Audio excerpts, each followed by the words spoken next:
जय हिंद। आज के विषय में समझेंगे भिखारियों से भरा पाकिस्तान इन दिनों अपने धर्म को लेकर इतना अत्यधिक उत्साहित आ गया कि ये बंदा दरअसल अपने ही पैर पे कुल्हाड़ी मारने की स्थिति उत्पन्न कर रहा है। तब जब आप एक ऐसे आर्टिकल देखते हैं जहां यह स्पष्ट कराया जा रहा है कि फैसलाबाद में चर्च को जलाया गया, काफ़ी ज़्यादा तोड़ मचोड़ कर दिया गया और कई ईसाई लोगों को नुकसान कर दिया है। सवाल ये नहीं है, आपके मन में ये यकीनन आ रहा होगा कि सर ये पाकिस्तान के लिए, वाहियातों के लिए कौन सी बड़ी बात है, आए दिन वहाँ ये सब देखने को मिलता है। लेकिन नहीं, मामला यहाँ कुछ बढ़कर हो गया है, क्योंकि इसमें नज़र आ चुका है कि एक ऐसा पावर जिसे विश्व लेवल में अगर देखा जाए तो भाई साहब जिस देश पे इनकी निगाह चल जाए उस देश को बर्बाद होने से कोई नहीं बचा सकता। यानी हम बात कर रहे हैं यूरोपियन यूनियन का।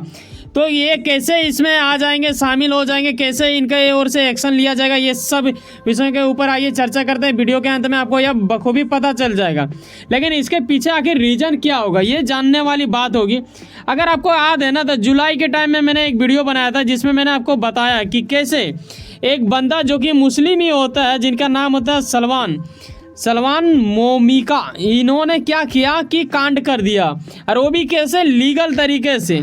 स्वीडन में ये करते हैं कि भाई साहब ये अर्जी डालते हैं कोर्ट घर में, फिर वहाँ से पास कराते हैं, वेट करते हैं ये 3-6 महीना, उसके बाद इसको परमिशन दिया जाता है कि हाँ जाइए आप जला सकते हो कुरान।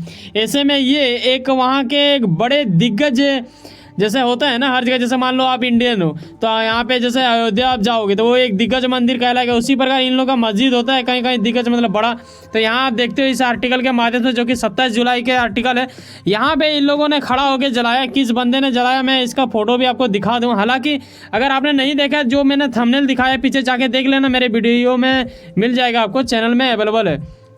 ये वही बंदा है जिन्होंने लीगल तरीके से मतलब परमिशन लेते हुए कुरान को फूंक दिया।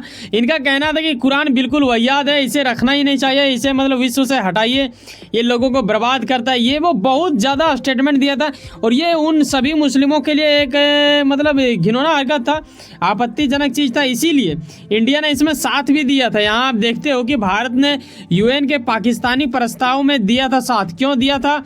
क्योंकि उनका कहना था कि किसी भी धर्म के साथ ऐसा खिलवाड़ ना किया जाए। जैसे मान लो धर्म के मामले वो अलग अलग बात है, लेकिन अब ऐसा कैसे कर सकते थे, ये ज़रूरी था। तो इंडिया वालों ने यहाँ दिया, लेकिन ये पाकिस्तान कभी नहीं बुझेगा। लेकिन आइए आगे स्टेप में आते हैं। यहाँ से हमारे मन में, हृदय में ये सवाल ज़रूर आता होगा, आपके भी आ रहा होगा कि पाकिस्तान चर्च का जो दंगा हो रहा है वो क्या सोची समझी षड्यंत्र है या फिर क्रोध का प्रदर्शन है? क्योंकि स्वीडन में ऐसा हुआ है तो हो सकता है कि उनका क्रोध यहाँ पे दर्शा रहा हो। तो ये सभी चीज़ों के बारे जब हम स्टेप बाय स्टेप समझेंगे तो यकीनन हमें समझ में आ जाएगा। हालांकि उन्होंने लीगल तरीके से किया था तो पुलिस भी वहाँ पे शामिल थे, मतलब खड़ा थे, तब जाके इन्होंने किया और धुआं कर दिया था इस कुरान को, जो कि काफ़ी ज़्यादा मतलब देखो बात ये होता है, धर्म चाहे आपका जो भी हो, हर धर्म का कद्र होना चाहिए, लेकिन उन्होंने नहीं किया और खास करके वो मुस्लिम होकर ऐसा किया। तो ये कहीं ना कहीं क्रोध को दर्शाता है, तभी तो ऐसा तस्वीर हमें देखने को मिलता है।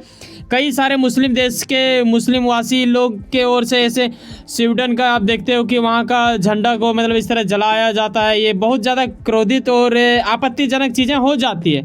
आगे आज जिस चीज़ के ऊपर हम लोग डिस्कस कर रहे हैं उसमें आखिर पाकिस्तान में क्या मामला है, पाकिस्तान वालों ने क्या वैसा किया, अगर वैसा किया तो इन्होंने कब किया? देखो अभी बीते ही दिन आज़ादी के 1-2 दिन बाद इन्होंने किया, क्योंकि आपको पता है कि इंडिया में 15 को मनाया जाता है आज़ादी और पाकिस्तान 1 दिन पहले ही मना लिया जाता है। हालांकि बुर्ज खलीफा में इनका अच्छा खासा मजाक उड़ गया था, मैंने उसके ऊपर वीडियो बनाया था, लेकिन वो बात अलग होता है। 16 को इन्होंने किया है, 16 अगस्त को फैसलाबाद के इलाके में ऐसा होता है कि माना जाता है कि कुरान को लेके एक अफवाह उड़ाया जाता है। इसी अफवाह के चपेट में ये लोग आ जाते हैं और फिर एक मुस्लिम का अत्यधिक भीड़, जिसमें सैकड़ों से अधिक मुस्लिम लोग शामिल होते हैं।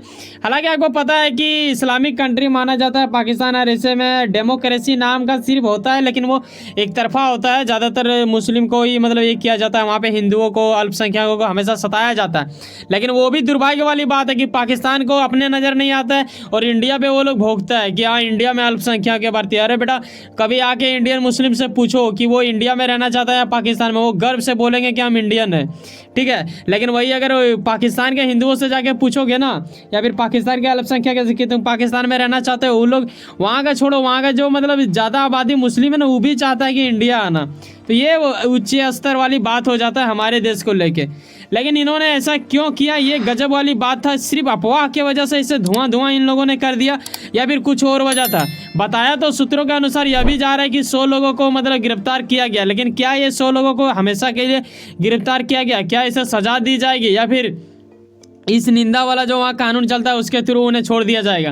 क्योंकि वहाँ जो भी बंदा, चाहे जो कोई भी शख्स क्यों ना हो, अरे भाई साहब चाइनीज जो आते थे इंजीनियर, उसमें से कुछ लोगों ने ऐसा कर दिया, उसे इन लोगों ने नहीं छोड़ा। ठीक है, वहाँ काफ़ी गजब वाली बात है। इस्लामिक कंट्री का एक अलग ही नियम चलता है और वो इस्लामिक नियम को मानता है, तो इस वजह से ऐसा कुछ हो जाता है। वहीं अगर देखें तो पाकिस्तान का जो दिग्गज माना जाता है अधिकारी जो है इन लोग का, ईसाई धर्म को लेके उन लोगों की ओर से भी ट्वीट अच्छा खासा आ रहा है। कई लोग ऐसे कर रहे हैं। आप देखो ट्विटर तो ऐसा आप कह नहीं सकते, x.com हो गया है, तो आप जो भी समझो, आखिर इनका चेंज कर दिया गया है। तो आप ये भी देखो कि ईसाई धर्म के जो अधिकारी है, यानी वहाँ के जो नेता है, यानी वहाँ के जो दिग्गज माने जाते हैं उस इलाके में, उस धर्म को लेके, उनका कहना है कि भाई साहब पुलिस तो था लेकिन वो सिर्फ झाग मारने के लिए था, खड़ा था। मैं बता दूं कि करीबन 6000 पुलिस की बात की जा रही कि इतना अभी लगा दिया गया। हालांकि लगा दिया गया अभी उस वक्त भी था, लेकिन उन लोगों ने कुछ नहीं किया, ऐसा आरोप है। ईसाई के जो नेता लोग होते हैं, यानी जो ईसाई धर्म को, देखो हर धर्म का एक कोई ना कोई लीडर होता है। जैसे मुस्लिम में देखे तो उन लोग का मौलाना होता है, और क्या क्या होता है पता नहीं मुझे, पर जितना पता है मैंने उतना बता दिया।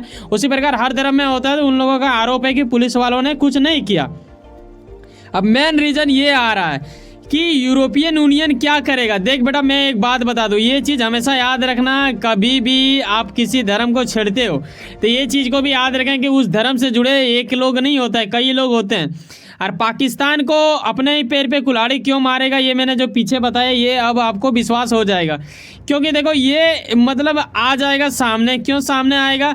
यूरोपियन यूनियन में अगर देखा जाए ज़्यादातर देश वही देश है जिसमें क्रिश्चियन काफ़ी ज़्यादा मात्रा में, यानी ईसाई लोग अधिक है।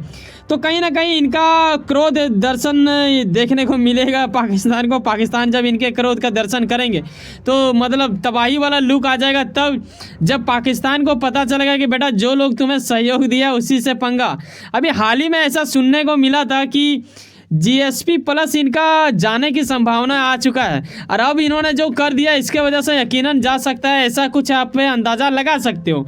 हालांकि ये एकदम चला जाएगा ये भी कहना मूर्खता वाली बात होगा, लेकिन कई गुना अधिक संभावना बढ़ चुकी है। कैसे बढ़ चुका है, क्या होता है ये GSP, ये जानने वाली बात होगा। देखो पाकिस्तान को वाहियात देश माना जाता है, इसमें कोई शक नहीं है, ये गरीब देश के अंतर्गत भी आता है। ऐसे विषय में मैं बता दूं कि आखिर GSP होता क्या है। देखो GSP एक ऐसा पावर माना जाता है, एक ऐसा ग्रुप जिसके अंतर्गत कुछ कुछ देशों को लिया जाता है जहाँ के मानव अधिकारों को लेके, फिर वहाँ के श्रम अधिकार लेके, पर्यावरण, ऐसे जलवायु परिवर्तन को, ये सब चीज़ को संतुलन करने के लिए, थोड़ा सा बढ़ावा देने के लिए अंतर्राष्ट्रीय सम्मेलन में कई बार इसका मीटिंग भी होता है।